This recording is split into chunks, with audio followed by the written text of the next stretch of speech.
Por que algumas funções produzem apenas uma reta, enquanto outras criam curvas cada vez mais complexas? A resposta pode estar em apenas um número, o grau da função. Vem que o William te explica. Nessa simulação dessa animação, pessoal, vamos observar então os diferentes comportamentos das funções alterando o seu grau. Então, uma função do primeiro grau é uma reta, como já vimos antes. Uma função do segundo grau vai nos gerar uma parábola. E uma equação do terceiro grau, o que vai acontecer? Veja que ela vai ter uma função que ela vai ter um comportamento que ela vai tender ao infinito e vai tender ao menos infinito. E uma função do quarto grau, como será?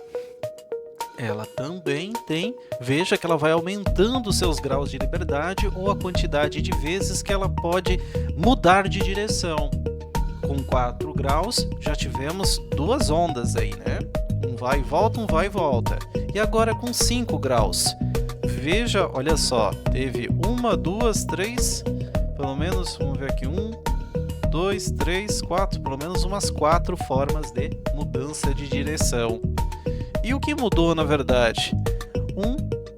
Mudou que agora tem uma maior liberdade. Então, quanto maior o grau, mais complexo o gráfico e vai aumentando, então, o número de raízes possíveis. Agora, então, pessoal, vamos observar a nosso gráfico. Nós já conhecemos, então, a função do primeiro grau. A função do primeiro grau é uma reta. É uma reta com inclinação. Agora, se aumentarmos, então, o nosso grau e irmos para uma equação do segundo grau, nós também já conhecemos, é uma parábola. E se continuarmos aumentando, o que vai acontecer? Vamos colocar então aqui uma função agora do terceiro grau.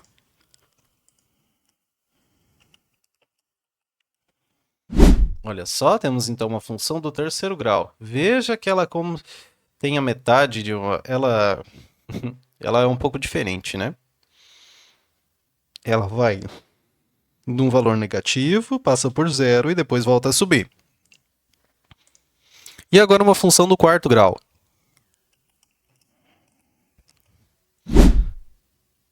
Quarto grau ficou essa aqui, né? Agora do quinto grau.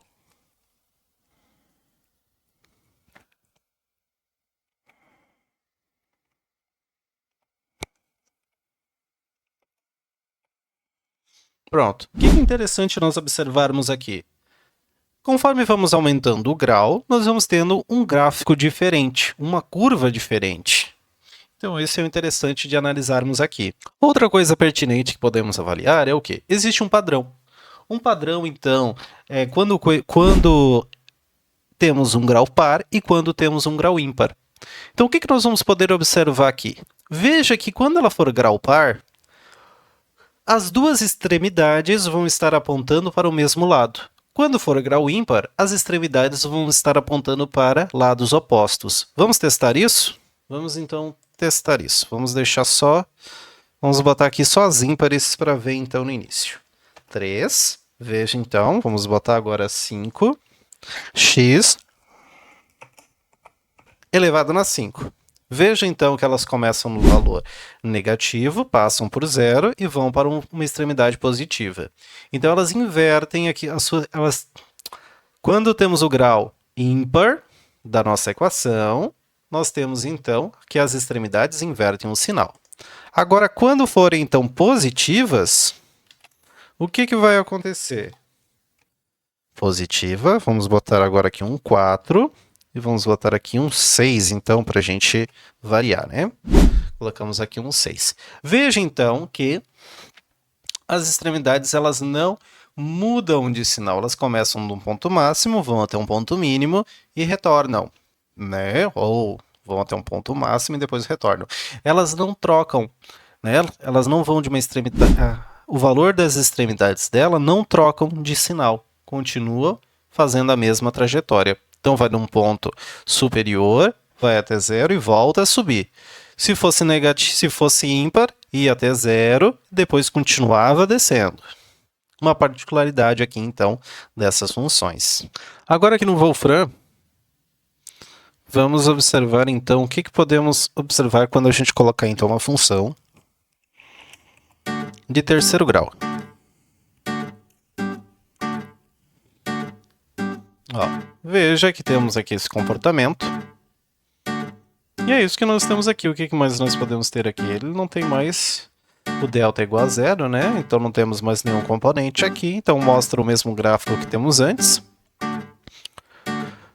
Veja aqui então se a gente colocar, como a gente aprendeu antes, né? Se colocarmos aqui então expoente igual a par, o valor par, nós vamos ter as duas a concavidade aí virada para cima, virada para baixo, mas extremidades apontando para o mesmo valor, para o mesmo sentido, né?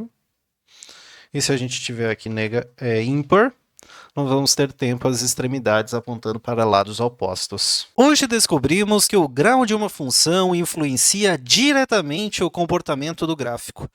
Quanto maior o grau, mais liberdade a curva possui para criar novos formatos. Mas, até agora, todas as funções que estudamos tinham uma característica em comum.